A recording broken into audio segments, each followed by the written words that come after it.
Sean bienvenidos a nuestro ciclo de webinar para el fortalecimiento de la ciencia del bienestar animal. Quien les habla es Joan Manuel Barrero Melendro, coordinador estudiante de posgrado del Semillero de Investigación en Bienestar Animal de la Universidad de Caldas, adscrito al Grupo de Investigación en Ciencias Veterinarias CIENVET, categoría 1 para conciencias.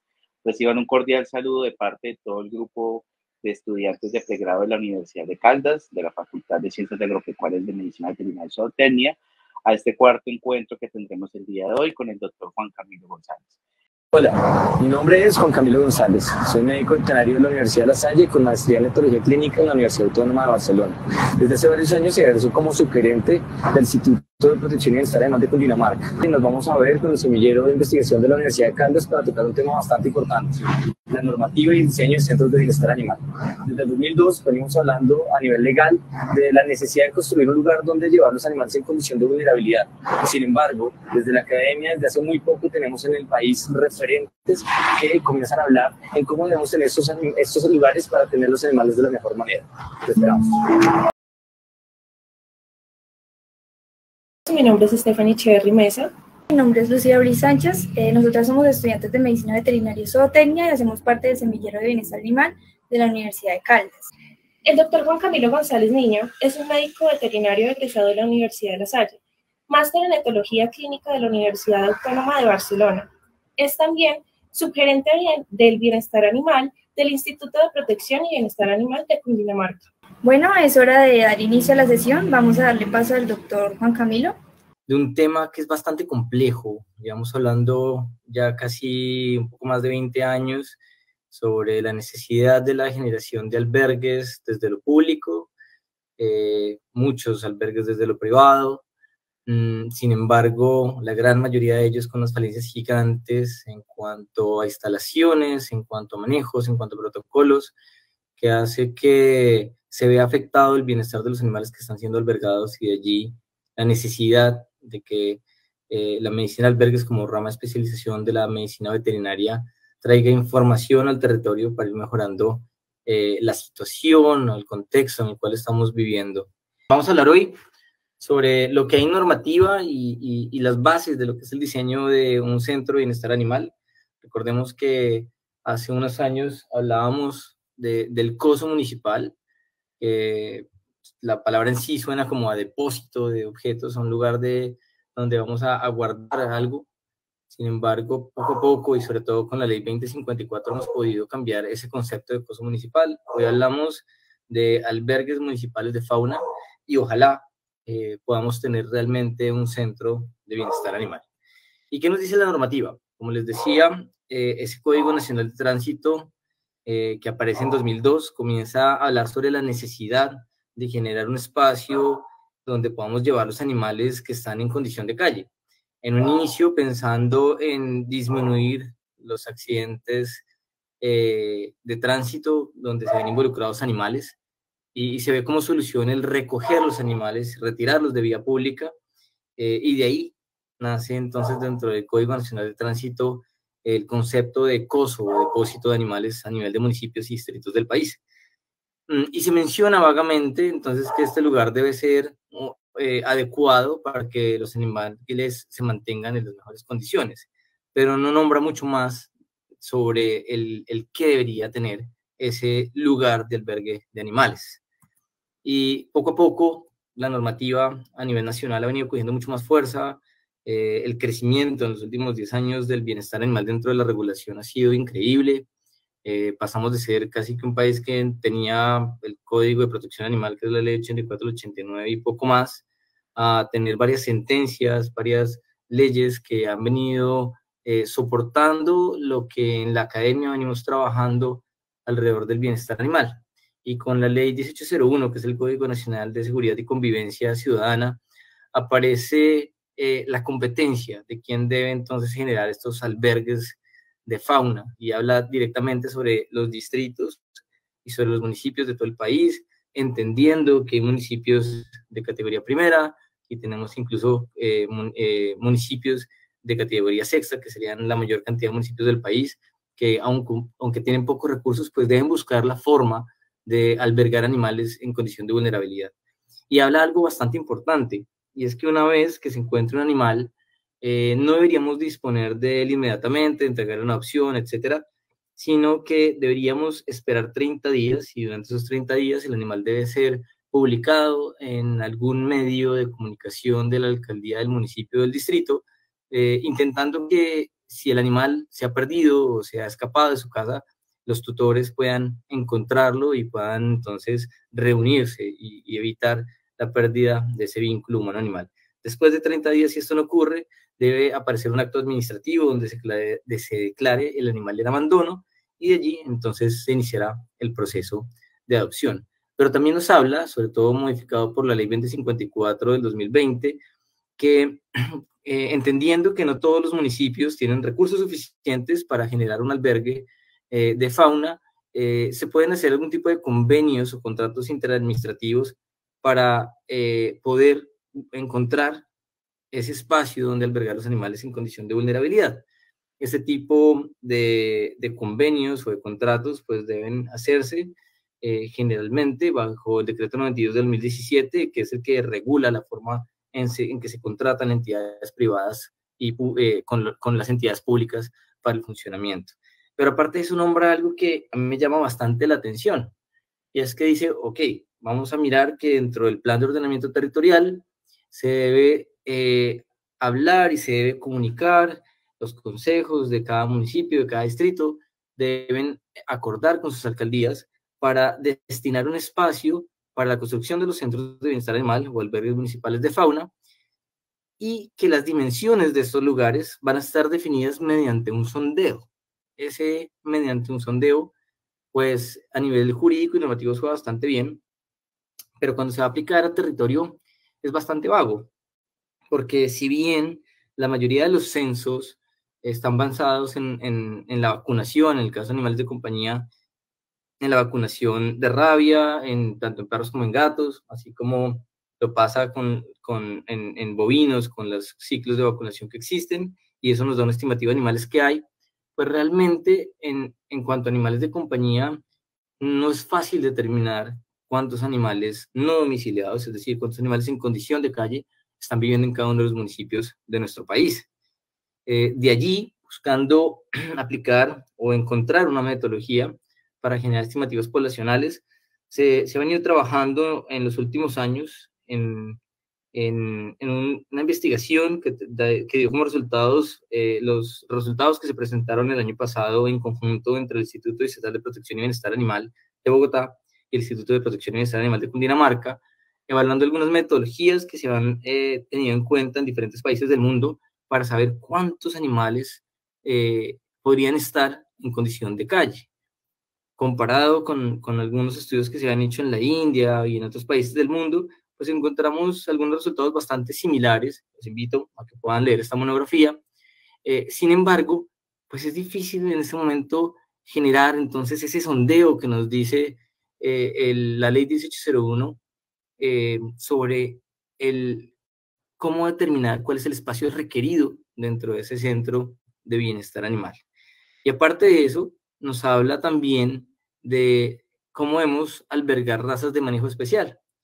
Esta semana justo tenía una discusión con mi jurídica que le decía, usted le tiene mucha fe a las leyes de Colombia, que decía, no, es que en el país, en el 2002, mediante la ley, creo que era 246 o 426, ahora se me olvidó el número, mencionaba cuáles eran las razas potencialmente peligrosas, y después con la ley 1801 se actualizó y se agregó una raza más, y esto estuvo determinado bajo estudios epidemiológicos y de comportamiento, y le decía, no, realmente y tristemente no fue así.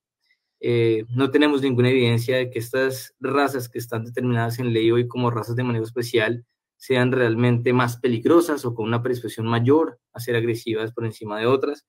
Lo que se ha encontrado dentro de la epidemiología y los estudios del comportamiento es que cualquier perro por encima de los 20 kilogramos de peso puede generar más daño, y de ahí pues que todos los perros en general, y sobre todo cuando pesan más de 20 kilos, pues deberían cumplir con algunos aspectos que en este momento solamente están para las razas de manejo especial, como contener paredes y vallas suficientemente altas y consistentes para que el animal no pueda escaparse, y que las puertas y de igual manera sean lo suficientemente fuertes y diseñadas de tal manera que no se puedan desencajar y brinden una seguridad suficiente para contener a los animales.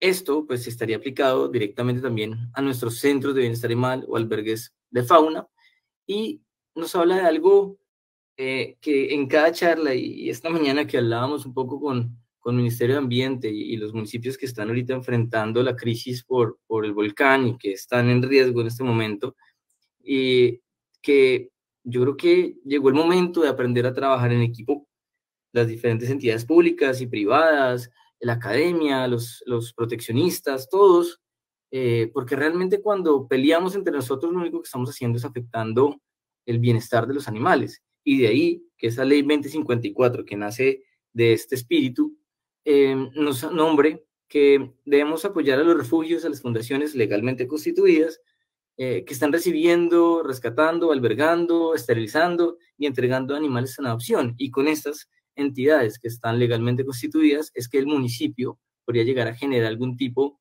de convenio interadministrativo para que juntos puedan llegar a coordinar el albergue de esos animales en condición de vulnerabilidad. En este momento, estoy desde la entidad gubernamental de Cundinamarca, estamos llevando un proceso que ha sido bastante difícil, donde encontramos en una fundación, en un albergue de más o menos 400 animales, que la mayoría de ellos estaban en malas condiciones de salubridad y de bienestar. Y nos unimos entonces con diferentes fundaciones tratando de promover este espíritu de esta ley 2054, y en este momento tenemos en aprehensión material preventiva, mientras cursa los procesos jurídicos, alrededor de 180 animales, y otros 130, 140 animales ya se han entregado en adopción. Un ejemplo de que no es sencillo, seguramente no es fácil trabajar en equipo, pero que se puede hacer y que debemos hacerlo si queremos generar un bienestar a los animales con los que estamos trabajando. Y aparte de eso hice algo bastante importante. Ya hemos visto con lo que les mencionaba previamente, que son los distritos y los municipios los que se deben hacer responsables de los animales sin propietario en cuestión de vulnerabilidad de cada uno de los territorios. Pero aparte lo dicen explícitamente que también deben garantizar entonces la atención veterinaria y abre la oportunidad a que cada municipio o distrito establezca convenios con las facultades de medicina veterinaria y zootecnia. No es para que practiquen esterilizaciones, no es para que practiquen la atención médica, es para atender clínicamente a los animales que están allí en territorio y que necesitan muchas veces algún tipo de intervención médica para estabilizar sus condiciones de salud física o emocional. Y nos nombra algunos otros puntos. Es muy vago lo que hay realmente a nivel normativo para los albergues, sin embargo, podemos ver cómo el Ministerio de Salud ha tratado de abarcar algunos temas similares que se pueden traspolar hacia la medicina de albergues o hacia los centros de bienestar animal o albergues municipales de fauna, como pueden ser los lineamientos que se crearon para los centros de zoonosis del país, donde dice explícitamente que estos tipos de lugares deben cumplir con lo que aparece en la Ley 9 del 79, en cuanto al saneamiento de las edificaciones, la vigilancia y el control epidemiológico, la vigilancia y control del estado sanitario de los animales, y aparte de eso, dice que para el funcionamiento pues debe cumplir con lo requerido por la Oficina de Planeación del ente territorial, las autoridades ambientales y con bomberos, que serían los encargados de las emergencias y desastres. Aparte de eso, nos dice también que se debe cumplir la normativa vigente sobre el manejo de residuos y peligros hospitalarios y biosanitarios, un aspecto que a mí particularmente me llama la atención porque es muy difícil encontrar un albergue público o privado que sea juicioso con la forma de disponer los residuos que se generan, como heces, como desechos, ya sean biológicos o no, dentro de los albergues. Y también nos habla de que se debe cumplir con un plan general de limpieza y desinfección, con unos esquemas para la prevención y control de plagas, con ese plan de gestión integral de residuos sólidos, tener muy claro las rutas de eliminación. Hago mucho énfasis en esta parte porque realmente he encontrado muchos fallos sobre este tema, y la señalización de las áreas, pues entonces eso es algo que se promueve dentro de los centros de zoonosis, que puede ser aplicable también para cualquier establecimiento donde se manejen o alberguen animales. Y un poco más cercano Entonces, a este tema, ahí les muestro lo que es el lineamiento para el funcionamiento de los centros de zoonosis en el país, nos comienza a hablar de cuáles podrían ser las áreas que se necesitan. Muchas de ellas se pueden llegar a traspolar a lo que es la medicina de albergues. Es importante un área administrativa, definitivamente, para todo lo que se haga, para cualquier proyecto, la administración, para el adecuado uso de los recursos, para el adecuado uso de los recursos tanto a nivel personal como a nivel de implementos, sea realizado de la mejor manera. Entonces, la administración es fundamental en cualquier albergue. También debe hacerse de forma continua una vigilancia sobre la permanencia, sobre el control de los animales que se están siendo albergados, y generalmente todos estos lugares necesitan un lugar mínimo donde deben llegar los vehículos de los visitantes o de las personas que están trabajando allí. Esas oficinas administrativas que les decía, pues puede componer oficinas, consultorios médicos veterinarios, una sala de almacenamiento de insumos o varias salas de almacenamiento realmente, porque debemos tener separados los que son insumos de aseo, comparado a lo que son alimentos, comparado a lo que son medicamentos. De ahí, en los centros de zoonosis se habla el almacenamiento de biológicos, pero entre los albergues realmente también siempre se recomiendan. No estamos exentos nunca de que se nos muera un animal, y ese animal debe ser refrigerado hasta que se pueda disponer como un desecho biológico. Debe haber entonces también salas de cirugía, laboratorios de diagnóstico, de ser posible, debe contar con baños para el personal que está trabajando allí, debe tener diferentes áreas de servicio como lavandería, como el casillero, el vestidor, y de ahí algo que poco se cumple en el país es que nos estamos enfrentando a un montón de animales que están llegando al albergue, que vienen de condición de calle, que vienen de condición de feralidad, donde realmente no hay nada de medicina preventiva, y las personas que están manipulando estos animales pues deberían utilizar toda la protección posible y no deberían estar llevando la ropa con la que trabajan hacia sus casas. La ideal es que se hiciera el lavado, la desinfección de todos los implementos, tanto de trabajo como de su ropa, dentro del albergue, para evitar contagios de enfermedades zoonóticas en las casas donde están ellos viviendo. Salas de capacitaciones. La educación es fundamental para generar un cambio a nivel cultural, así como hoy estamos acá en este momento compartiendo un espacio en los albergues y en todo tipo de actividades alrededor de los animales. Se debe promover la ciencia del bienestar animal y otras ciencias que están trabajando en conjunto para generar una adecuada salud pública de los animales. Pero aparte de esas áreas administrativas, nos habla un poco de esas áreas de los animales. Aquí hay algunas cosas que nos pueden llegar a servir, otras que no tanto, como el evaluar recintos para estancias colectivas, es decir, con un número mayor a 1 de animales. También debemos tener caniles individuales, ya sea para manejar animales agresivos o animales que estén cursando con algún tipo de enfermedad infectocontagiosa. Las salas de necropsia, teniendo en cuenta que los albergues y todo el trabajo que se hace dentro de la protección y bienestar animal muchas veces va encaminada a la prevención y a la atención de casos de presunto maltrato animal. Se vuelve fundamental que hayan cada vez más médicos veterinarios preparados dentro de la medicina veterinaria forense para que puedan hacer exámenes macro y microscópicos dentro de una necropsia que nos determinen si el animal ha muerto por alguna causa diferente a causas naturales, dejémoslo ahí. Y áreas de conservación de cuerpos, como lo hablábamos antes, serían estas neveras para prevenir que los animales se dañen y no puedan ser analizados y estudiados para diferentes tipos de actividades. También habla de cuál sería el personal que se necesita de un albergue, aquí obviamente enfocado a los centros de zoonosis, pero nos habla la necesidad de tener médicos veterinarios especializados, de tener profesionales de las ciencias de la salud, otro tipo de médicos veterinarios, técnicos en áreas de salud, auxiliar administrativo, personal de seguridad, que muchos de ellos igual pueden ser aplicados entonces para nuestros centros de bienestar animal, aunque ahorita hacemos un poco de ampliar un poco ese conocimiento buscando cuáles son las personas que deben estar trabajando allí.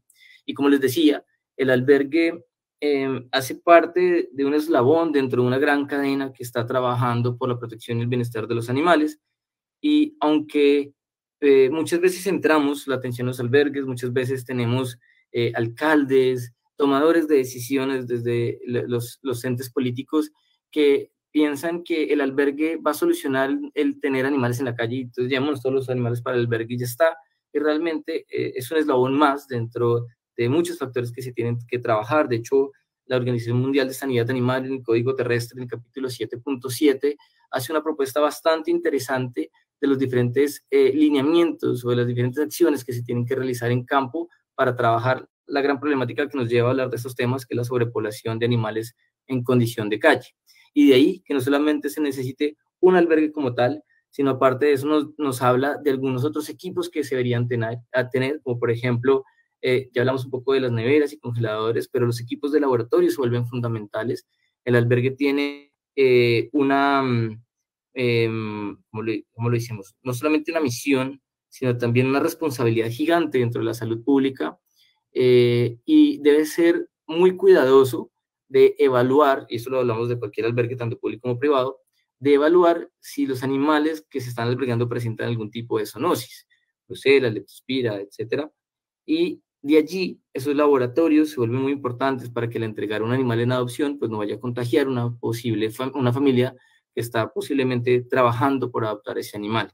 Aparte de eso se necesitan otros tipos de equipos como el transporte. Para mí es fundamental que si nos vamos a estar moviendo dentro de un territorio, pues no se cuente, es increíble, pero la mayoría de municipios no cuenta en cómo transportarse para atender problemáticas de casos de maltrato, de animales en condición de feralidad, de animales agresores. Muchos andan hasta en bicicleta, que pues es difícil de en bicicleta poder hacer una captura y llevarse en un guacal para transportar animales hacia el centro de bienestar animal. Entonces, tener ese tipo de implementos de transporte, implementos de alojamiento, tener elementos de captura, como pueden ser tramojos, como pueden ser estas jaulas Tomahawk, como pueden ser los corrales trampa, como puede llegar a ser un rifle. Bueno, en fin, hay diferentes tipos de implementos que nos ayudan a la captura de animales, pues vuelven fundamentales contarlas dentro de un albergue municipal de fauna. Aparte, como les decía, pues hay muchas actividades administrativas, y después tenemos que buscar algunos equipos especiales, no solamente el laboratorio de captura, sino para el resto de actividades que se van a realizar. ¿Qué hemos encontrado? Aquí hay algunas fotos de algunos albergues que hemos evaluado dentro de los municipios, ya sea dentro de lo público, dentro de lo privado, y no se tiene muy claro el POT. No se ubican en lugares que sean fáciles de drenar, que no sean inundables, que no tienen fuentes hídricas, como en el caso que vemos a mano izquierda, que vemos como hay un canal con una altura del agua mucho más alta de lo que está el suelo de ese albergue, lo que hace que sea de muy fácil encharcamiento, y con esto comienzan a haber problemas respiratorios, gastrointestinales, dermatológicos, etcétera, sino también no tenemos muy claro la forma de generar los lugares de dormida y de descanso, por el presupuesto que es tan bajo para la atención de animales. Muchas veces tendemos a buscar la madera, que es un material pues bastante económico. Sin embargo, es un material que no es lavable, que no es desinfectable, y que dentro de la medicina del albergue se castiga con bastante fuerza a la hora de generar un concepto sobre las condiciones de bienestar animal. Hemos encontrado grandes problemas, como les decía ahorita, con los desagües. Aquí tenemos un albergue un poco más cercano a lo que uno está buscando. No hay buenas barreras físicas para controlar el viento y las bajas de temperaturas. La humedad es bastante difícil de manejar en la mayoría de albergues. Y encontramos como esta foto que se ve acá, que esta es una de las cajas que se tienen de los desagües para hacer limpieza, que esto es una locura. Quienes trabajan en albergues saben que acá vienen demasiados desechos biológicos, como comida, como pelos, se encuentran animales muertos, en fin, aparece un montón de cosas. Hay muchos roedores cerca a este tipo de albergues, pero el hecho de que no se estén cuidando las cajas y con una cantidad tan alta de vegetación que no se pone en cuenta, pues es un atractivo bastante importante para plagas, no solamente como roedores y aves, sino que también como insectos, lo que predispone a otros problemas dentro de la salud pública. Y muchos de ellos, de estos albergues, vienen trabajando con las uñas, vienen trabajando, aquí nuevamente se ve cómo tienen linderos con ríos, con algunas quebradas, pero no hay claros unos lugares de descanso. Muchas veces los mismos comederos o los comeros realmente son improvisados de materiales plásticos, que también se castiga dentro de la medicina de albergues, porque estos pueden ser mordidos, pueden generar superficies cortopunzantes que llegan a lacerar a los animales que se mantienen en albergue. El manejo de aguas y desagües de aguas negras es terrible, y esto ocurre en la mayoría de los pocos municipios que tienen albergue. La gran mayoría aún no tienen, y es algo necesario. Volviendo un poco a lo que les mencionaba en la charla de esta mañana, pues estamos en un riesgo gigante en este momento, y ustedes que están, la mayoría, en Caldas, estamos, Caldas y Tolima como principales departamentos en riesgo por la erupción del volcán, y necesitamos generar estos tipos de espacios, no solamente para animales en condición de calle, bajo urgencias veterinarias, aprendidos por maltratos, sino animales que puedan llegar a quedar damnificados también dentro de un evento asociado a emergencias y desastres. ¿Cuáles han sido los errores más comunes que hemos encontrado? Lugares que no tienen cuarentena, no hay cómo separar animales enfermos, no hay cómo dejar un lugar para la llegada de animales mientras que los logramos acomodar con los animales que sabemos que están sanos y que ya pueden entrar en adopción. Los materiales que se usan no son lavables ni se pueden desinfectar. Este es un ejemplo clarísimo de lo que pasa con la mayoría de albergues que encontramos en el territorio, por ejemplo, a nivel Cundinamarca, donde no hay suelos lavables, donde los suelos son fácilmente encharcables, donde la madera es el principal material utilizado, y como les decía, pues son castigados dentro de una serie de bienestar animal. No hay bloqueos visuales entre los encierros, lo que hace que cualquier animal se estimule y estimule a los animales que están al lado, generando mayor actividad, mayor riesgo de agresividades, mayor estrés, menor tiempo de descanso, menor bienestar animal en general. No hay bloqueos de correos de vientos, como les decía antes. Lo ideal y algo sencillo es utilizar algún tipo de barrera física, biológica, como puede ser la siembra de algunas plantas que nos ayuden a frenar las corrientes de viento y aumentar la temperatura relativa. Es un aspecto crítico, sobre todo en áreas donde hay climas fríos. No se logra adecuar refugios ante las inclemencias del tiempo, no solamente con el frío, con las lluvias, con el calor. Son aspectos que pocas veces se evalúan. Por ejemplo, hay muchos que tienen muy buenos corrales para que los animales socialicen, interactúen, pero hay pocos espacios con sombra. Como regla general se habla que el 30% de los espacios que sean abiertos deberían tener sombras, para que lo tengan en cuenta. Y como les decía ahorita, los materiales de los comederos y los beberos muchas veces son de fácil rompimiento, no me gusta esa palabra, pero bueno, y lo que genera esos bordes puntiagudos que pueden llegar a lacerar a los animales. Y en muchos, por no decir que la mayoría, la atención médica veterinaria es muy escasa, no hay planes de medicina preventiva, no hay vacunaciones recurrentes. Cuando se vacuna, muchas veces solamente se vacuna contra la rabia, no se vacuna contra ninguna otra enfermedad, no hay planes de desparasitación interna o externa de forma continua, lo que implica que los animales están en un riesgo mucho más alto, más cuando estén inundando, más cuando hay exceso de plagas, a que se contagien de enfermedades, ya sea episódicas o zoonóticas. Y todo esto para decirles que la misión, ese punto central de tener un albergue, pues debería ser el ofrecer un bienestar y una calidad de vida adecuada a los animales albergados durante el proceso de rehabilitación, tanto física como comportamental, que conduzcan a adopciones exitosas en cada uno de los individuos. Y desglosando un poco esta definición, estamos hablando que los albergues son muy diferentes a los santuarios. Si en albergues tenemos poca normativa, para santuarios mucho menos. Sin embargo, hay varias líneas internacionales de qué es un santuario. Un santuario no es solamente coger y llenar de animales un lugar hasta que se mueran solitos, digámoslo así. Es decir, tratarlos de mantener por el resto de su vida. No, se deben cumplir muchas, no son normativas, ideales que hay dentro de la medicina de albergues, y sobre todo lo que vienen generando diferentes organismos que regulan los santuarios a nivel internacional. Y no son santuarios, ¿por qué? Porque es que aquí lo que estamos buscando es poder entregar animales en adopción para poder rescatar otros.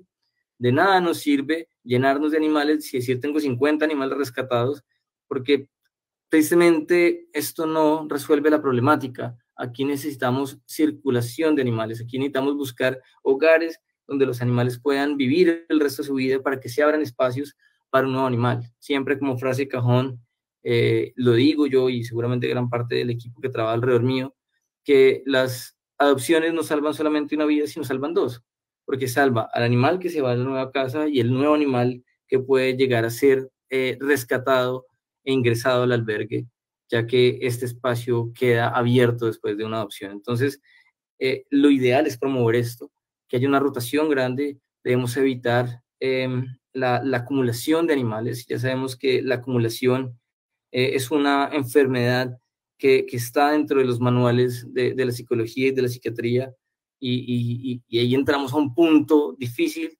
que se debe abordar, porque muchas personas terminan generando acumulación de animales, lo que implica deterioro en su bienestar y muchas veces una reproducción descontrolada dentro del albergue. Y esto no es lo que hace un albergue. Un albergue debe rehabilitar físicamente y emocionalmente a los animales para poder conseguir un hogar y que puedan irse y durar toda la vida, que es otro punto a hablar dentro de los programas de adopción.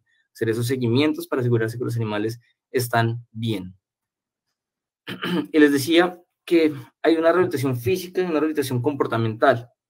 Dentro de la rehabilitación física, generalmente nos vamos a encontrar con problemas dermatológicos, con problemas articulares, con problemas tumorales, con diferentes tipos de problemas infecciosos. Ahora les hablaba de la importancia en el diagnóstico, tratamiento, antes de la adopción de las enfermedades zoonóticas. Existe el decreto 780-2016, que es muy claro de cuáles son esas enfermedades que se deben reportar de forma obligatoria hacia las secretarías o el Ministerio de Salud.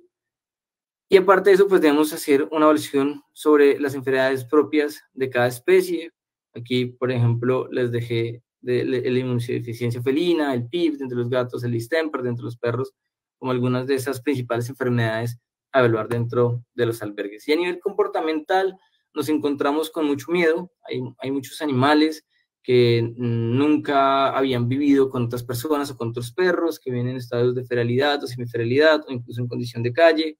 Animales que nunca habían estado conviviendo con personas, que nunca habían estado en lugares encerrados, y todo esto nos genera, entonces, no solamente ese miedo, sino también muchos problemas asociados a agresividad, a una falta de rutinas. Por eso está la fotografía con los animales caminando. Muchos no saben ni siquiera ponerse una correa, no saben cómo deben caminar, aspectos que cada vez se vuelven más relevantes para aumentar la probabilidad de adopción, que son que los animales tengan comandos básicos de adiestramiento.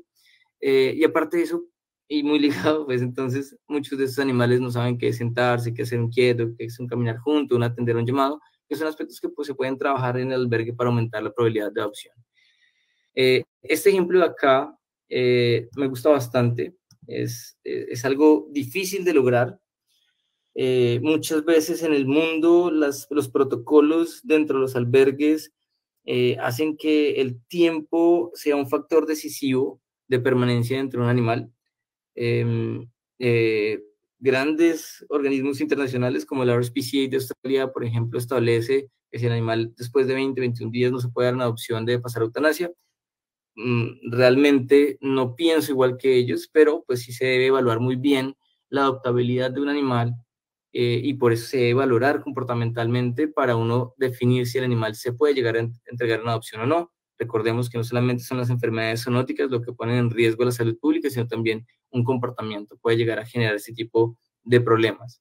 De allí, un ejemplo de un animal que nunca ha presentado agresividad, que no cumplía ningún criterio para pensar en la eutanasia, que se demoró más o menos una rehabilitación de 3 años, que fue bastante complejo, que pasó por muchas manos, una de ellas fue la mía, y bueno, esta es la historia de Gato.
Una pequeña muestra del tiempo prolongado que tardó ese tratamiento es que, aunque todo va dentro del Instituto Estatal de Protección y Bienestar Animal, se ve el cambio de gobierno, se comenzó a trabajar en el gobierno pasado y se entregó en este gobierno actual en adopción, y esta es la historia ya de su adopción. Gato y Samantha, dos caninos que teníamos en la unidad de cuidado animal aproximadamente desde el 2015, hoy encuentran una nueva familia y se van a un hogar para toda la vida. Gato fue recogido por la Secretaría Distrital de Salud de las Calles de Bogotá en el 2015 y Samantha llegó en el 2017 después de una recolección de animales en calle y fue entregada de la Secretaría Distrital de Salud al Instituto Distrital de Protección y Bienestar Animal. En la actualidad, Gato tiene 8 años y Samantha tiene 10 años. Son dos animales que fueron de muy difícil adopción, teniendo en cuenta que eran ferales o semiferales. Eso quiere decir que no tenían ningún contacto o muy poco contacto con humanos. El equipo médico y el equipo de comportamiento realizaron un trabajo muy importante para la rehabilitación de Gato y Samantha. En este caso, hicieron adiestramiento, modificación de conducta, sensibilización, habituación y en algunos periodos de tiempo se les suministró medicación. También realizamos un trabajo muy importante con los hogares de paso, en los que acogieron a Gato y Samantha para que las familias nos ayudaran a rehabilitarlos. Los invito a hacer hogar de paso y a ser adoptantes especialmente. Hay un montón de animalitos que requieren cuidados, amor, y nada más lindo que poder tenerlos en la casa, porque además no solamente les damos amor, sino que ellos nos dan a nosotros muchísimo.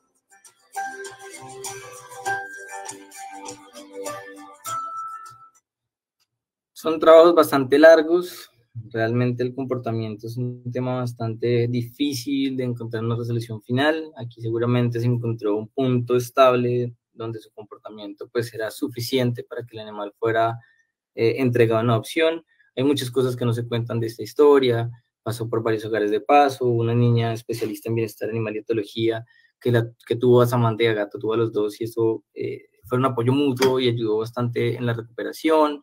Tuvimos un programa donde vivieron durante un tiempo en un centro de reclusión de niñas menores de edad, buscando que ellas desarrollaran algunas rutinas para fortalecer la empatía, para fortalecer el trabajo, para fortalecer la sinceridad, y asimismo nos ayudaban entonces a ellos a trabajar la sociabilidad con personas, y bueno, y de allí es que se ha logrado entregarlos en adopción. Muchos albergues no cuentan con un área de comportamiento o con asesores comportamentales que puedan ayudar a la rehabilitación emocional de estos animales.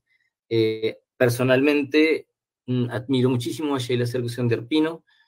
Si miramos los últimos protocolos que han salido de los Estados Unidos sobre medicina de albergues, es una persona que está ahí como uno de esos principales aportantes de información académica. Ella ha trabajado desde hace mucho tiempo con Madres Foundation, y hace una propuesta bastante clave dentro de las áreas de comportamiento que deben tener los albergues, mencionando que se vuelve muy importante no solamente hacer la evaluación de comportamiento, sino también reconocer la anamnesis comportamental, mirar cómo fue la historia del animal previo a la llegada al albergue, con quién convivía, si era un animal que venía de condición de calle, si había vivido en una casa, si era feral, etc.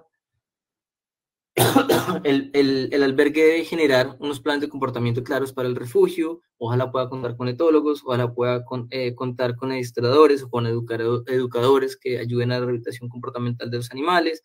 Se deben generar programas de modificación de conducta, deben haber programas para hacer el emparejamiento, es decir, para reconocer el comportamiento característico de cada individuo y analizar el comportamiento de la familia que va a ser la posible adoptante y mirar si son compatibles o no. Esto va a ayudar bastante en la eficiencia de las adopciones de esos animales, pero siempre vamos a correr muchos riesgos cuando se cambia el contexto, pues cambia el comportamiento. Por ahí es importante hacer consultas de comportamiento antes y después de la adopción para guiar a esas nuevas familias y aumentar el éxito de las adopciones.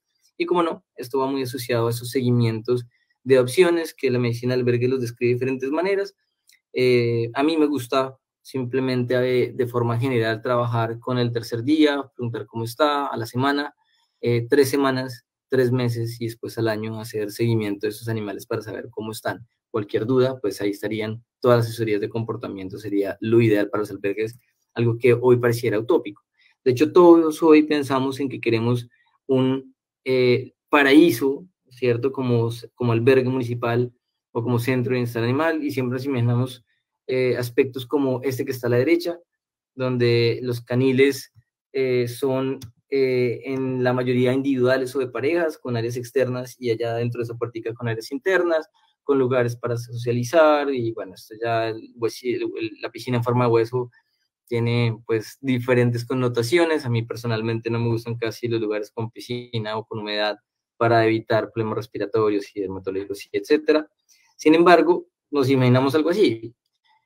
Así quisiéramos que pudiera ser un albergue, pero realmente, por ejemplo, en este caso, esto es una franquicia de guarderías caninas que existen en Estados Unidos. Van a encontrar muchas con este mismo modelo, se van a ver todas muy parecidas, son completamente circulares, donde el espacio central es el lugar de socialización, donde se utiliza ese 30% de sombra en los corrales externos a través de algún material que permita la ventilación, donde los pisos muchas veces están en césped sintético, en fin.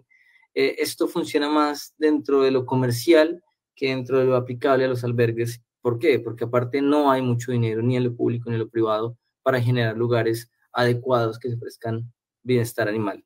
Y ese es el primer punto a evaluar antes de definir qué tipo de albergue voy a tener y cuántos recursos tengo. Tristemente, se ve como muchos municipios en el ideal de cumplir con lo que existe en la normativa. Recordemos que la ley 2054 define que los municipios de categoría primera para el 3 de septiembre de este año deberían tener todos albergue, y por lo menos a nivel nacional no se ve que esto se vaya a cumplir a cabalidad, aunque lo dice la normativa. Pero no solamente esto, sino que los presupuestos son muy bajos y algunas veces se dan objetivos claros en los planes municipales y distritales de desarrollo de la construcción de un albergue, pero a veces con plata insuficiente, a veces con un recurso medianamente adecuado, pero se piensa más en la construcción que en la operación. No solamente es construir un albergue, sino operarlo. Y la operación es bastante costosa. En la operación debo tener en cuenta el personal, toda la parte administrativa que debe tener, las personas clínicas que van a estar allí, los voluntarios, los técnicos que van a estar allí, el aseo, todo el personal que está ahí es importante para que realmente funcione bien. Los insumos, ya sea medicamentosos, de aseo, el alimento, los servicios, todo esto se debe tener en cuenta antes de comenzar la construcción de un centro de bienestar animal. Aparte de eso, pues se deben definir qué animales van a ingresar.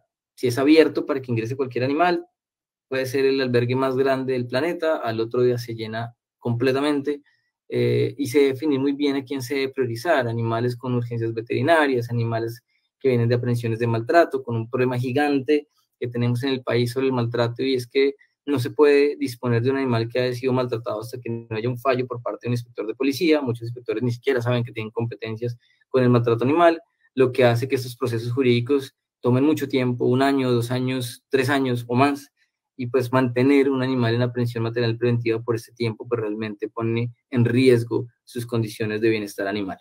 Se debe definir entonces, como les decía antes, si van a ser políticas de kill o non-kill, que matan o no matan. En todos los albergues suelen morir animales, pero los kill cumplen con algunos lineamientos que se hablaba desde la WISPA, la Sociedad Mundial de Protección Animal, hoy WAP, o World Animal Protection, donde dice que dentro de las eutanasias permitidas está cuando las condiciones de bienestar de los animales se comienzan a poner en riesgo por la falta de recursos. Realmente, dentro de mi filosofía, por lo menos de trabajo, estoy mucho más cercano a los albergues que son non-kill, donde solamente se ponen eutanasias a animales con condiciones físicas o comportamentales realmente que pongan en riesgo su salud o la salud de las personas o individuos con los que conviven. Esa política de adopciones que les decía debe ser muy clara, y todo esto se debe tener en cuenta antes de comenzar a programar o a generar un proyecto dentro de un centro de bienestar animal. Pero aparte de eso, hablamos de los espacios, de qué espacios debe tener, y ahorita vamos a ir abriéndolos un poco mejor, qué protocolos debemos generar, cada cuánto se le va a dar comida, cómo se va a manejar la dosificación de comida, qué alimento se va a entregar, cómo vamos a hacer las limpiezas, cómo vamos a hacer las desinfecciones de cada área, si los animales van a salir o no, que lo ideal es que pudieran salir por lo menos una vez al día, aspecto bastante difícil en la mayoría de albergues. Cómo se le va a proporcionar la atención médica, si va a haber un médico veterinario de planta, si realmente se va a llamar solamente cuando haya alguna necesidad. Todo esto depende de las necesidades de cada albergue. Seguramente la mayoría van a necesitar un médico veterinario que esté disponible las 24 horas casi del día. Los lugares para entrenamiento o ejercicio. Acá, por ejemplo, este era un lugar donde se sacaban los animales a socializar y donde se hacían las presentaciones con los posibles adoptantes. Este es el albergue, uno de los albergues que tiene Miami en Estados Unidos, y siempre teniendo en cuenta que el espacio que se debe tener dentro del albergue es para los animales. Aquí el espacio no se debe pensar tanto para las personas, o se debe pensar de forma adecuada, pero minimizándolo todo el tiempo.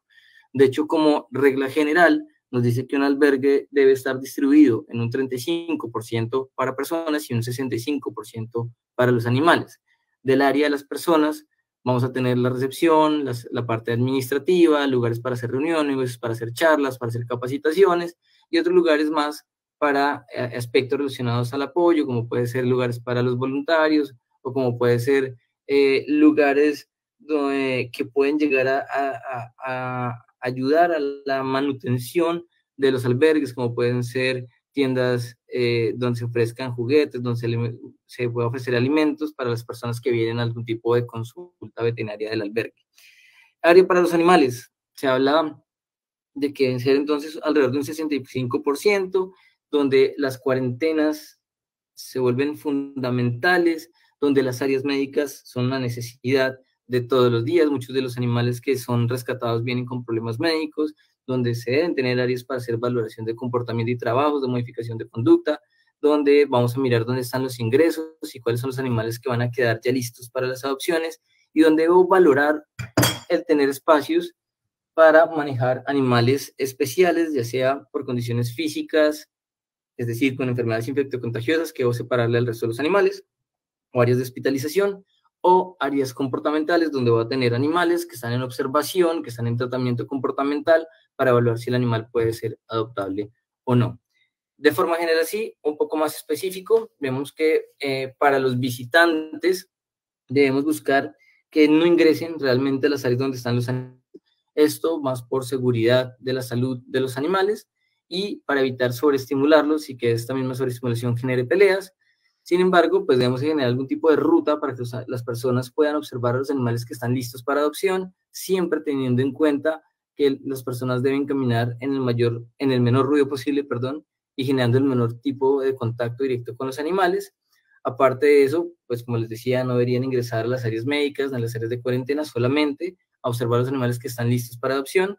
Deben generarse espacios como los que les mostraba para presentar un animal, es decir, una persona ingresa, comienza a caminar por esta ruta, mira cuáles son los animales en adopción, siente más empatía con alguno o le gusta alguno por alguna razón que muchas veces no la conocemos. Generalmente tenemos algunos patrones claros de qué tipos de animales son los que quieren las personas, y de allí llevarlos para que interactúen y se evalúe si pueden hacer algún tipo de vínculo o no. Aparte, tendríamos el espacio para ya sentarnos, para hacer una entrevista de comportamiento, para llenar un formato de comportamiento, reconociendo si la persona es apta o no para la adopción, y además donde se firme un contrato de adopción donde la persona pues asume esa custodia de ese nuevo animal con algunos compromisos que varían entre los albergues.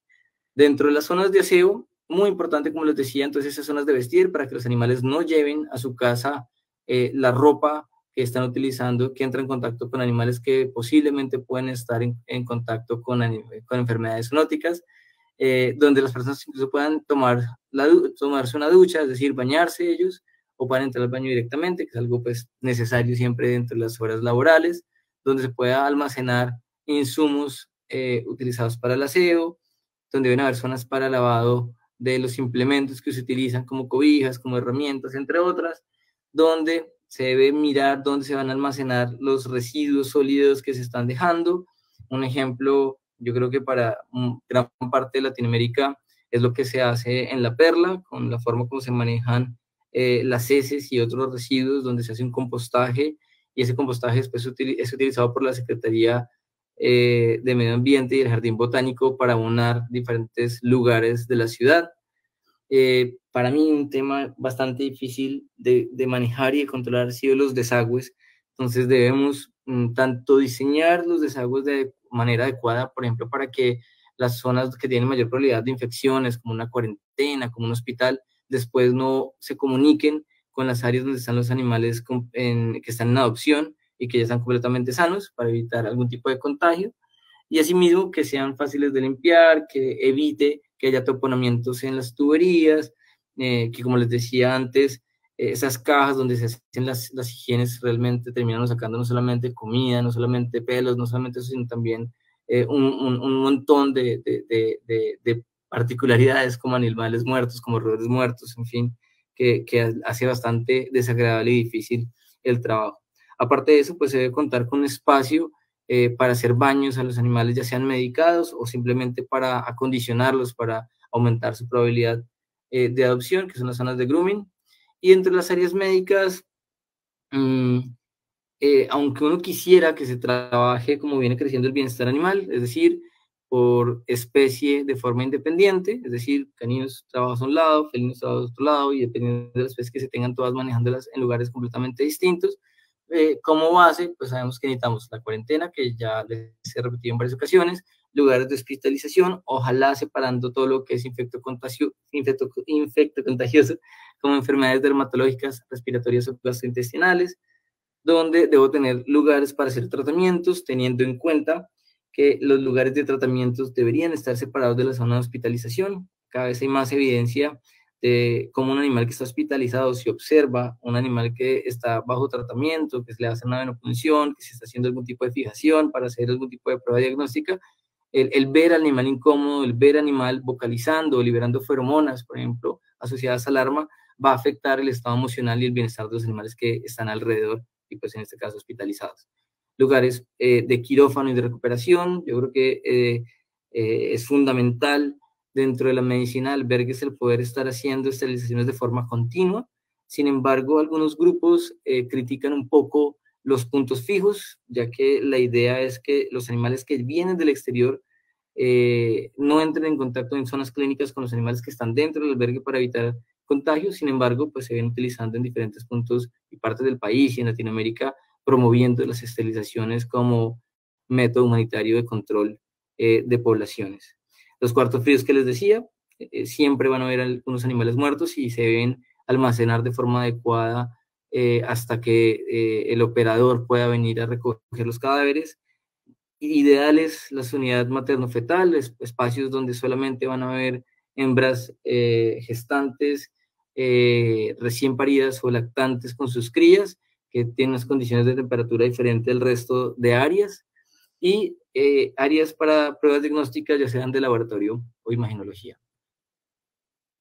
Dentro de las zonas requeridas para comportamiento, muy importante tener lugares tranquilos, donde no hayan ruidos, con suficientemente espacio para generar valoraciones. Acá está una de las valoraciones que personalmente más me gusta, está el Matchup 2, por si lo quieren revisar. Tiene un software donde por correo podemos cargar incluso hasta 100 historias clínicas, es decir, 100 valoraciones de animales, donde da guías de cómo ese animal valorado debe ser tratado, con algunos ejercicios prácticos. Pero aparte de eso, pues debo tener corrales donde pueda hacer socializaciones. Los animales no deben estar encerrados todo el día. La idea no es crear cárceles, es crear lugar donde los animales tengan unas condiciones mínimas de bienestar animal. Y un aspecto que siempre he soñado y que lo he visto en algunos albergues, y otra vez volvemos al albergue en Miami, son los simuladores de caza. Si ustedes revisan esta fotografía, pues realmente estos no son sillones, están hechos en unos materiales que son fácilmente lavables, pero simulan lo que puede ser una sala. Y muchos de estos animales nunca han estado encerrados en ningún lugar, nunca han estado dentro de un hogar, y la probabilidad de que desarrollen algunos comportamientos destructivos o ansiedad por separación o una fobia al quedarse solos, pues es bastante alta. Y este tipo de lugares permite establecer trabajos, aparte de que se utilizan como vitrinas para entregar animales en adopción. Principales causas de estrés dentro de los albergues: tamaño y forma de los encierros, o muy pequeños, o muy oscuros, o con poca estimulación, o con demasiado capacidad, digamos así, para poder observar lo que está ocurriendo alrededor y con mucha estimulación. Interacción con humanos y miembros de la misma especie, es decir, están viendo, las hembras están en celo, el manejo por parte de las personas no es el adecuado. Confort en la alimentación y descanso de eliminación se ve comprometido. Muchas veces vemos lugares de alimentación en el mismo lugar donde el animal está eliminando, no es clara la diferenciación, a veces por espacio, a veces porque no se tienen en cuenta las pendientes para generar los caniles. Perdón.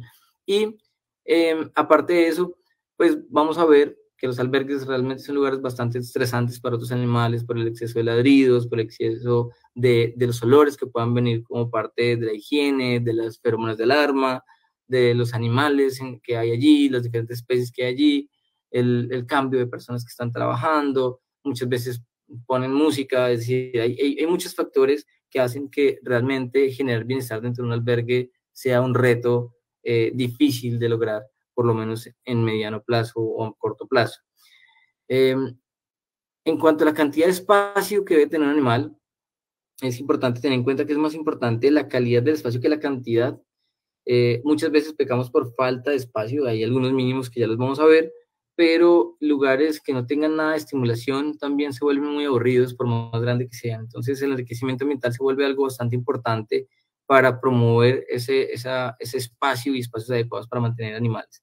Deben estar acorde a cada especie, a las necesidades propias de cada especie, y como mínimo, hace ya 20 algo de años que se hablan de los actos o las leyes de bienestar animal, y se dice que como mínimo un lugar de encierro debe permitir al animal girar libremente, pararse sin tocar la cabeza con el techo, sentarse, estirar los miembros sin encontrar ningún obstáculo, acostarse en un lugar limpio y seco, tener una postura cómoda para los diferentes comportamientos normales como comer, beber, orinar o defecar, pero aunque existe ese mínimo se puede utilizar muy bien para un hospital, se puede utilizar para el transporte de un animal, pero dentro del albergue pues, se pide mucho más espacio por individuo, a tal punto que en gatos vamos a hablar de dos tipos de encierros.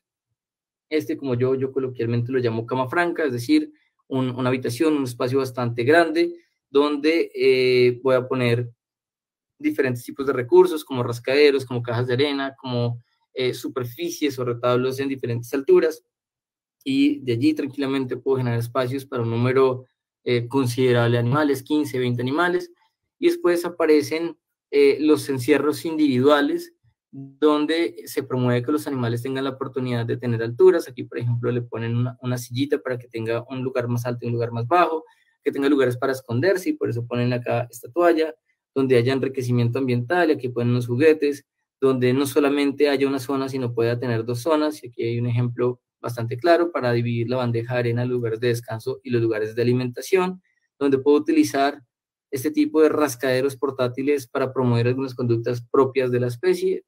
Basados en este ejemplo, este es el albergue, uno de los albergues de Charlotte en Carolina del Norte, donde cada encierro va formando esta L.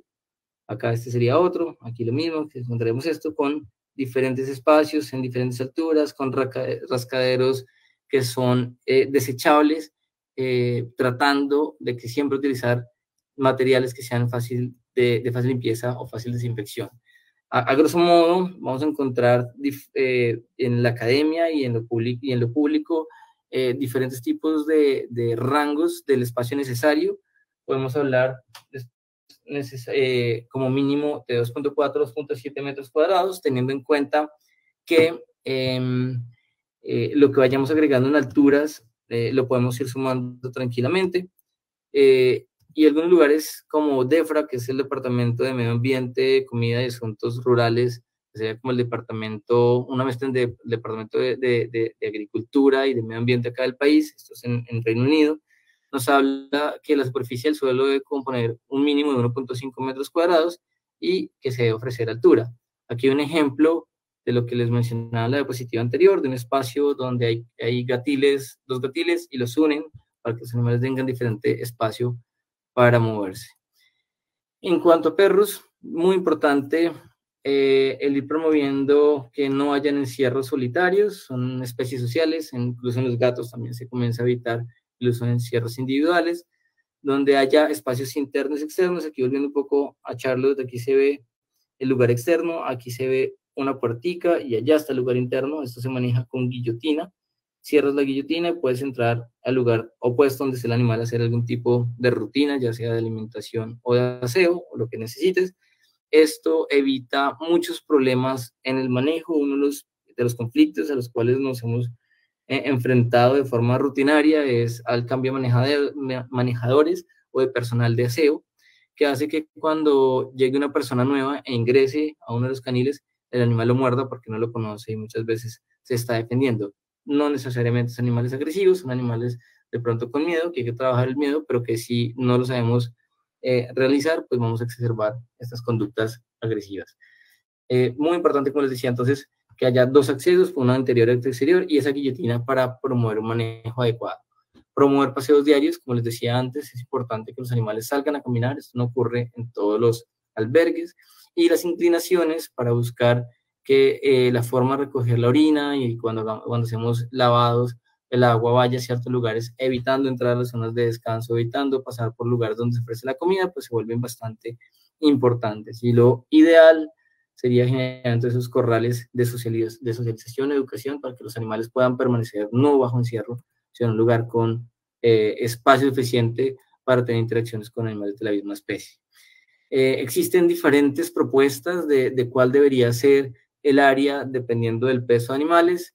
Yo, de forma general y aterrizándolo un poco más a lo que son las realidades de nuestro país, busco trabajar con este indicador, 2 metros cuadrados por animal como mínimo. Ahí digamos que abarcamos como un promedio de las diferentes publicaciones que hay, y no exigimos un nivel más alto, que sería lo ideal. De hecho, está el Shelter Quality, aunque existen diferentes protocolos de medición de bienestar en albergues, habla que como mínimo deberían haber 4 metros cuadrados en un encierro, teniendo en cuenta que eso nos serviría para 1 o 2 animales, es decir, estamos hablando más o menos de 2 metros cuadrados por animal, y nos hace la aclaración que para animales hasta 20 kilogramos. Sin embargo, esta medida es la que yo utilizo como base de medición, teniendo en cuenta que la mayoría o el promedio de los animales más bien albergados dentro de los albergues estarían alrededor de los 20 kilogramos y pues sufrimos por espacio, sufrimos por recursos y sería un lugar mínimo y adecuado para ofrecer bienestar. Pero también aparecen algunos aspectos un poco más orientados hacia los mecanismos de control de la conducta de los animales, donde debemos tener en cuenta el estrés que genera la sobreestimulación visual.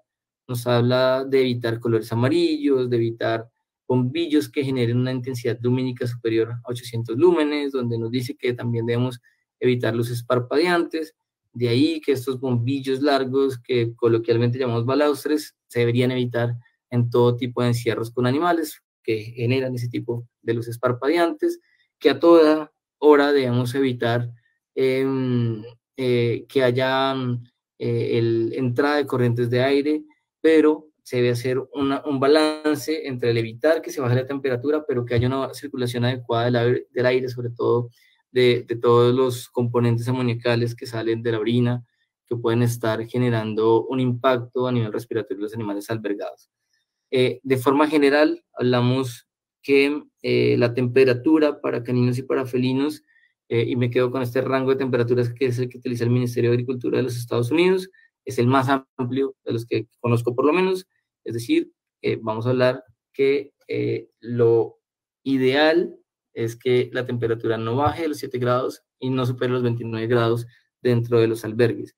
Y como les decía antes, las unidades materno-fetales, ya que los cachorros les queda más difícil termorregular, pues no deberían disminuir de los 20 grados centígrados. Es uno de esos problemas que uno encuentra en la mayoría de albergues donde la temperatura baja de los 10 grados en las noches, es que muchas veces las crías mueren por hipotermia durante las noches, generalmente sin vigilancia.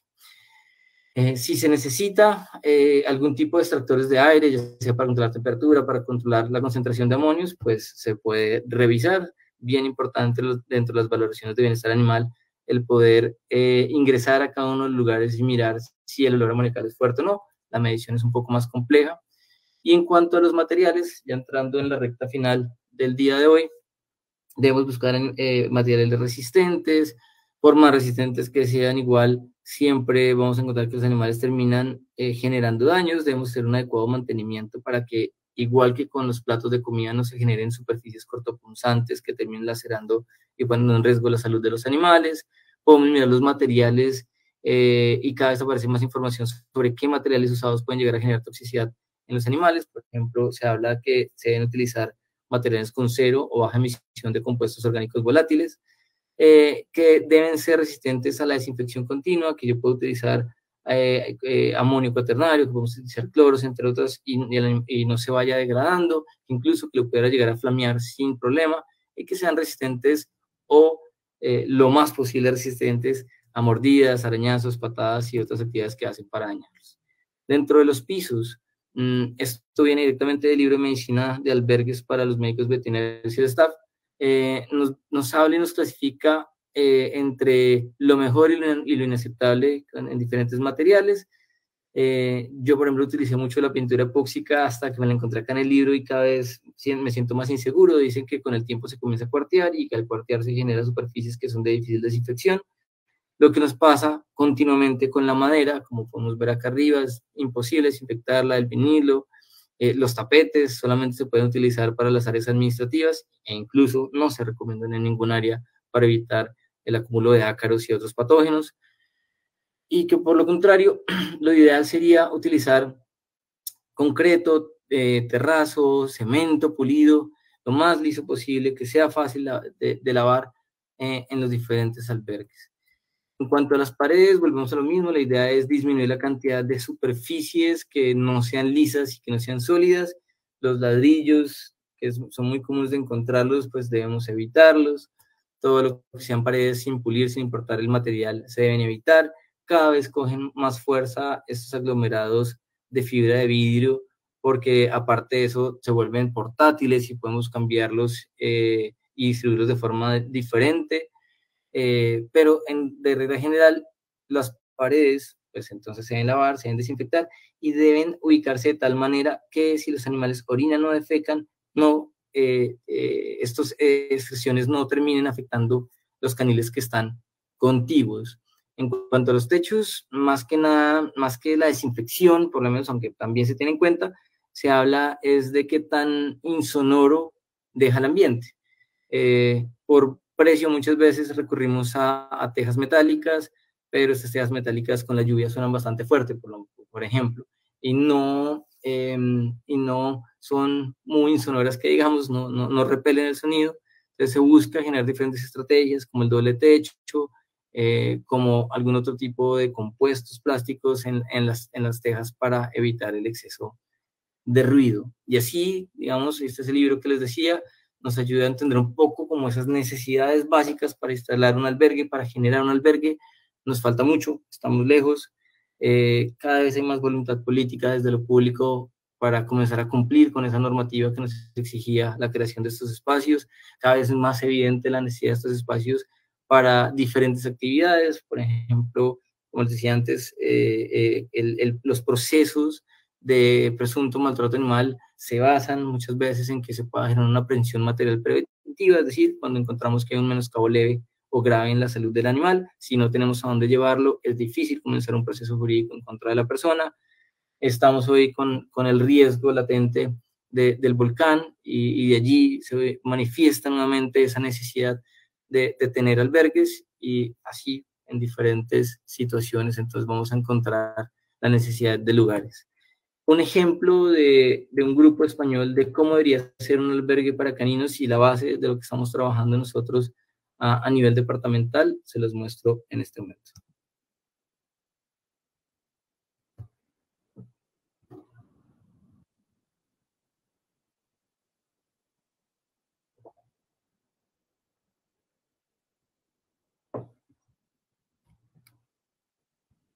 Está sin sonido, pero bueno, aquí vemos espacios de socialización. Son fundamentales. La verdad, ayudan mucho a ofrecer bienestar, tener lugares amplios donde los animales puedan socializar, puedan compartir, donde se puedan ingresar nuevos animales en un grupo social, obviamente bajo dirección. Están las áreas más administrativas, las áreas de permanencia de los animales, siempre teniendo en cuenta esa condición de lugares externos e internos, que el animal pueda tomar la decisión de refugiarse o de tomar el sol o de mojarse. Incluso muchas veces a los animales les gusta mojarse cuando está lloviendo, es decir, que les dé opción de decidir, que sería uno de los puntos más altos si lo asociamos a lo que son las pirámides de Maslow que se han hecho para animales. La oportunidad de decidir se vuelve fundamental dentro de las necesidades emocionales de los animales. Y estos espacios, como les decía, no permiten que los visitantes ingresen directamente a donde están los animales. Tiene lugares y recorridos establecidos para que las personas puedan ver los animales que están listos para adopción sin entrar, sin llegar a generar un riesgo de contaminación y poner en riesgo la salud de los animales que están allí.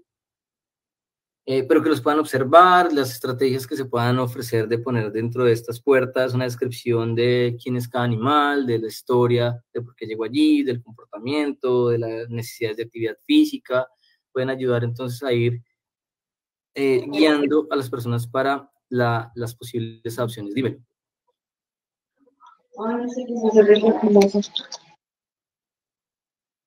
No te entendí. Este tipo de espacios me gustan bastante porque permite que los lugares interiores sean mucho más saciados, los animales casi no se mueven por estas zonas. Esta zona se dedica más a los movimientos asociados al aseo, a la alimentación. Los animales generalmente se mueven por fuera, que ayuda un poco a mantener la higiene en los lugares internos de los albergues. Ahí está la guillotina, en este caso muestra un bebedero automático. Aquí está el espacio de las comidas. Es un diseño bastante interesante. De ahí, con el equipo que trabajo, generamos este diseño. Bien importante para mí el diseño, que las fuentes de agua queden a una altura suficiente para que los animales no dañen las tomas. Lo mismo con las corrientes, con el servicio eléctrico del lugar, digamos así, los tomacorrientes, se me olvidó el nombre. Los botoncitos para aprender a apagar las luces también deben estar en altura y por fuera de los caniles. La ventilación, la forma como conservo la temperatura, dependiendo si estoy en un lugar donde el clima es más frío o el clima es más caliente, debo jugar muy bien la circulación del aire sin que afecte la temperatura, pero que me pruebe la salubridad y que evite la humedad, también se vuelven importantes. De esto los médicos veterinarios no sabemos mucho, pero sí hay muchas personas desde la arquitectura, desde varias ingenierías que conocen muy bien cómo disipar el calor, cómo mantener el calor. Se vuelve importante tenerlo en cuenta a la hora de estos diseños. En este caso, por ejemplo, tratamos de aprovechar todas las aguas lluvias y recolectarlas para lavar los lugares, tratando de hacerlo lo más autosostenible. Hay varios aspectos. La idea era poner paneles solares también para la electricidad. Bueno, en fin, hay varias ideas que a veces varían los costos, pero que pues serían adecuados para lograr tener albergues funcionales en el país. Con esto acabo, quedo atento a sus preguntas, espero haberles aportado información que poco a poco puedan ir llevando a su vida profesional, a los territorios, y sobre todo en esa búsqueda continua de generar bienestar a los animales con los cuales estamos compartiendo nuestro entorno. Muchas gracias. Listo, muchas gracias, doctor. A continuación vamos a empezar a leer las preguntas. Tenemos dos de Hazel Ramírez. La primera es si es posible que esta presentación sea enviada al correo. Y la segunda es si los centros de zoonosis son los mismos centros de bienestar animal. Bueno, la primera, sí, generalmente comparto este tipo de presentaciones para que lo sepan. Trato como de proteger un poquito el tiempo que uno le dedica a la conformación de esta información. Lo que hago es enviarlas en PDF en blanco y negro, tratando como de proteger un poco las imágenes, algunas ideas. Y segundo, no, los centros de zoonosis son bastante distintos a los centros de bienestar animal. Los centros de zoonosis están hechos para la vigilancia de enfermedades zoonóticas, aunque en el país se ha centrado, y no solamente en el país, en muchos países de Latinoamérica se ha centrado en la vigilancia de la rabia, pero poco a poco estamos empujando para que también comience a evaluar algunas otras enfermedades como la brucela, la leptospira, pues que también ponen en riesgo la salud pública, entre otras. Mientras que los centros de bienestar animal, como les decía, van más orientados a recibir animales en condición de vulnerabilidad para ser rehabilitados y que puedan llegar a una adopción exitosa.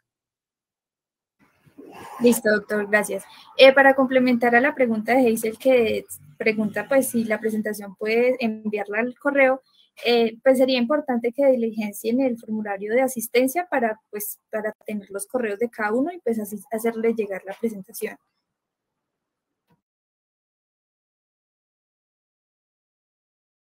Bueno, la siguiente pregunta la realiza Jessie Suancha. ¿Esta reglamentación podría aplicar también para albergues, hogares de paso particulares, criaderos de perros informales? La verdad me encanta la pregunta, porque sí se debe comenzar a regular cualquier tipo de albergue, y no solamente esos albergues municipales de fauna, que es tanto dentro de lo privado como lo público, pues tratan de recibir animales que están en condición de calle o en condición de vulnerabilidad. Pero sí, digamos, poco a poco viene esa necesidad de ir regulando a criadores, de ir regulando a guarderías caninas, que ustedes creo que si les gusta el tema, están viendo cómo hay bastantes proyectos de ley moviéndose alrededor del tema. Algo que me generó mucha curiosidad fue ver cómo en el proyecto de ley de México, en uno de los debates, este proyecto de ley tenía como objetivo regular los albergues públicos y privados, y un grupo bastante importante de personas con albergues privados terminaron uniéndose a los taurinos y tumbaron esa idea, porque no quieren ser regulados. Realmente aquí, más que regular una actividad, lo que estamos buscando es promover el bienestar animal. Entonces, es importante que sí aparezcan esas regulaciones, que vengan desde muchos conceptos técnicos, donde se sientan personas con conocimiento académico y con conocimiento operativo, y de allí comiencen entonces a generarse las ideas de regulación. No deben ser parcializados ni solamente desde la academia, ni solamente desde la sociedad civil, sino debe ser un trabajo mancomunado, como les he repetido varias veces, para lograr lo que todos queremos, y es que haya bienestar para los animales que tenemos bajo nuestro cuidado.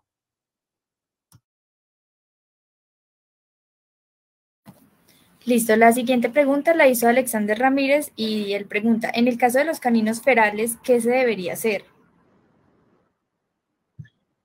Realmente, cuando hablamos de caninos ferales, incluso los semiferales, y algunos en condición de calle, no es que sea imposible la rehabilitación, algunos animales se pueden rehabilitar, pero no son muchos. Hay que tener en cuenta si los animales presentan un riesgo, tanto para la sociedad civil, para los otros animales con los que están allí conviviendo. Hay muy pocos estudios sobre el impacto ambiental que están generando estos animales en nuestro entorno. Hay algunas muy buenas investigaciones que muestran que generan un impacto ambiental bastante fuerte en la fauna silvestre. Por ejemplo, en cuanto a las colonias de gatos ferales, hay bastante información en las islas, cómo han acabado con ciertas especies. Sin embargo, en el país no tenemos claro el impacto que se está generando. Y realmente llevar a un animal tipo gato venía de una condición de feralidad que se pudo rehabilitar en 3 años, pues habría que ver cuántas entidades tienen la capacidad de hacer una rehabilitación prolongada de comportamiento para poderlos dar en adopción. De hecho, tenemos un ejemplo en el país bastante claro de cómo se entregó un animal en adopción, generó agresividad a las personas que lo adoptaron, y esto terminó generando unas denuncias hacia el municipio que terminaron en fallos, donde el municipio terminó perdiendo por haber entregado animales que no eran adoptables.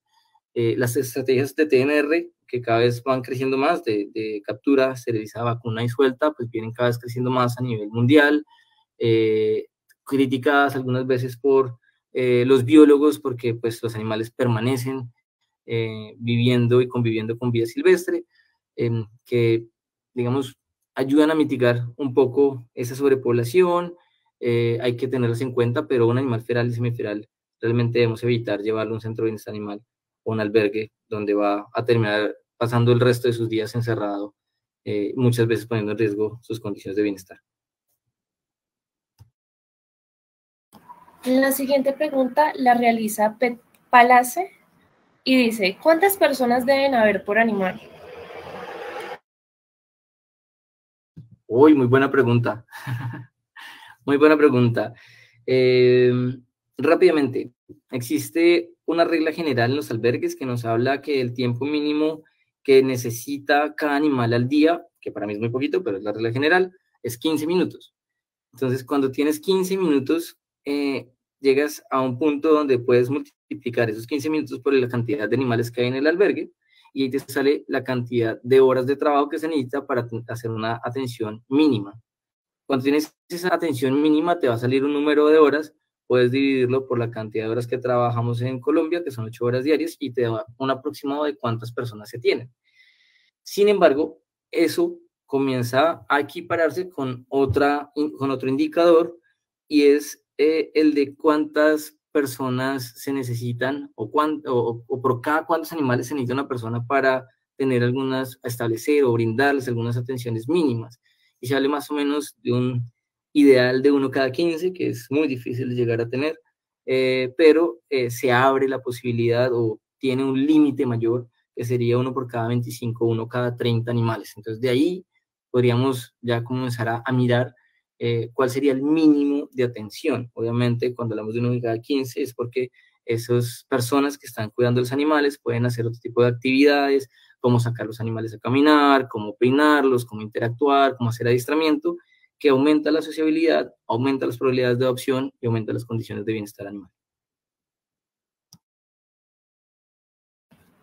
Listo, la siguiente pregunta es de Héctor Gaviria y pregunta, ¿en qué municipio de Cundinamarca hay un albergue ideal que se pueda visitar y sirva de ejemplo para montar en otras zonas?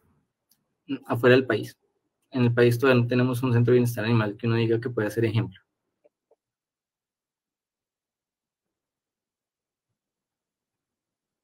Perdón lo concreto y lo corto de la respuesta, pero conociendo albergues en diferentes partes del mundo, estamos todavía muy lejos. Listo. La siguiente pregunta la hace Mauricio Guaje. ¿Se ha pensado en que la construcción de los albergues se pueda desarrollar en fases priorizando algunas zonas, esto teniendo en cuenta que los recursos son escasos? Seguro, ese es el ideal. Mira que se habla del sondeo.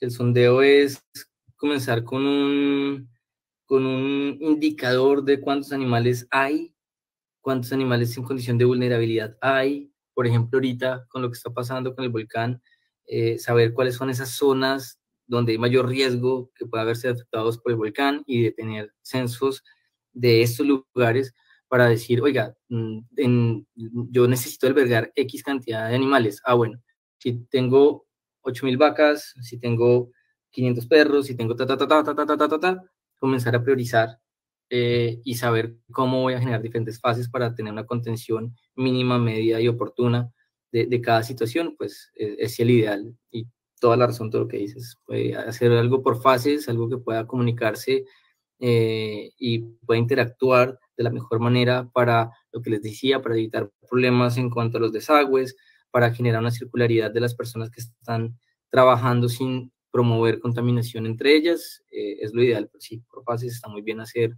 este tipo de diseños.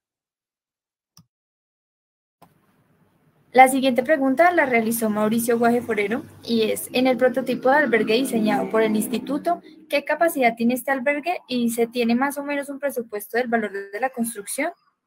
60 animales, 400 millones de pesos. Ese es como lo que se quiere trabajar en inicio. Este modelo que les presenté solamente es para caninos, son 20 caniles, donde cada canil está diseñado para albergar de a 3 animales, es decir, 60, y el costo aproximado está en 400 millones de pesos, aunque varía mucho por el terreno, la facilidad de llevar materiales a cada municipio del país es diferente, los costos de mano de obra son diferentes, pero más o menos están alrededor de los 400 millones de pesos. La siguiente pregunta de Facebook la hace Jesús Lizarazo. Dice, ¿qué diferencia hay entre un ciclo enzootico y episodótico? Enfermedades para animales de la propia especie y enfermedades que afectan a, los humanos y que también a los otros, y también a los otros animales. Es eso. También de Facebook dice Alex Benavides, en municipios con escasos recursos para programas de bienestar animal podría ser mejor tener unidades de control reproductivo que albergues donde se pueda llegar al error de acumulación de animales. Y es combinado. Realmente la OMSA mira las diferentes estrategias que hay para el control de poblaciones, de sobrepoblaciones de animales, donde la educación y un cambio cultural para mí es la base, por ejemplo.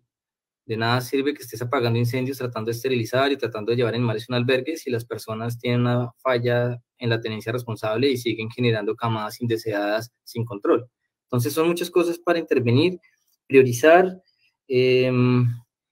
A mí me parecen importantes los albergues porque sí, también la educación se puede hacer muy bonito a las buenas, premiando que las personas tengan una buena tenencia, pero también la educación puede entrar a través de castigos como pueden ser las multas por maltrato animal. Entonces, para poder llevar un proceso de maltrato animal necesitas muchas veces dónde llevar el animal. Aparecen algunas alternativas como los convenios que hablábamos con las fundaciones, como también trabajar las redes de hogares de paso y poder formalizar personas donde tú puedas ofrecer como municipio algo y esas personas reciban, también den la oportunidad del albergue del animal, aparecen allí, pero hay muchas estrategias donde las esterilizaciones ayudan, pero si solas no logran lo que uno quisiera, donde el albergue se necesita y sé que hay pocos recursos, donde la educación para mí es la base, donde la aplicación de la normativa se debe promover, donde los inspectores sepan las competencias que tienen en los animales que sufren menoscabo leve en la salud, donde los médicos veterinarios estén capacitados para hacer conceptos médico-legales, que uno dice, oiga, la medicina forense es una locura. Sí, claro, llegar a ser un patólogo o a llegar a unos aspectos de medicina forense puede ser difícil, pero cualquier médico veterinario que dé un concepto que pueda ser utilizado ante un proceso jurídico es un concepto forense, pero aprender a mostrar ese concepto para que el abogado que no tiene ni idea de la medicina veterinaria, ni anatomía, ni nada, entienda si hay un menoscabo en el animal, se vuelve fundamental. Entonces, son muchos conceptos, son muchas cosas que se deben realizar para atender esa problemática de sobrepoblación, de maltrato que hay en todo el país. Priorizar podría hacerse, pero ninguna estrategia por sí sola nos va a solucionar. Entonces, se debe pensar a nivel más holístico.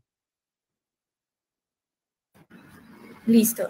Clara pregunta, pues complementando la pregunta del presupuesto, dice, ¿ese costo incluye el valor del terreno y qué extensión de terreno se necesitaría? No, solamente la construcción. Como mínimo estamos buscando que se tengan 2 hectáreas. Esta construcción ocupa más o menos 350, casi 400 metros cuadrados. Sin embargo, pues es la zona de descanso de los animales. Por fuera estarían los corrales. Y aparte de estas unidades de caniles, pues la idea es replicarlo, hacerlo modular como estaban hablando, y se hacen algunos módulos especiales para utilizarlos para unidad materno-fetal. Las unidades para gatos son diferentes y falta toda la parte clínica y de atención a público. Entonces, buscamos espacios de por lo menos 2 hectáreas, y depende también de las posibilidades de compra de terrenos, de que en el POT, como les decía, haya una aprobación por parte del Consejo Municipal o Distrital para la compra y la asignación, no me falta la palabra, para que quede dispuesto para esto directamente, pero sí, más o menos son 2 hectáreas como mínimo, y no, el costo es de construcción, no de el terreno. Bueno, para cerrar este ciclo de preguntas, ASBA Educación, Salud y Bienestar Animal pregunta, ¿sería posible que nos compartieran algún documento guía para llevar paso a paso estos importantes hallazgos e implementar en nuestra región? Yo siempre en las charlas digo que parezco vendedor de este libro, pero realmente es que tenemos varios libros, no es el único libro de medicina albergues, pero libro de medicina albergues para veterinarios y el staff se vuelve una guía fundamental. Existe otro libro también bastante importante, no me acuerdo el nombre nunca. De hecho, participé en uno de los capítulos escribiendo las experiencias que se han tenido desde Bogotá en su momento con el área de comportamiento. Es un libro que viene desde Brasil, que también tiene bastante información. Lo llaman medicina de abrigos, medicina de albergues. Pero sí, hay bastantes documentos y cada vez hay más. Entonces, si les gusta el tema, es comenzar a involucrarse dentro de la academia, comenzar a leer, aprender a leer ciencia, que a veces es difícil, a veces es aburrido, pero cuando a uno le gusta, le sabe, dicen por ahí. Espero que hayan aprendido mucho hoy. Ahí a la orden para lo que necesiten, trabajen para que el bienestar animal siga creciendo. Un abrazo para todos.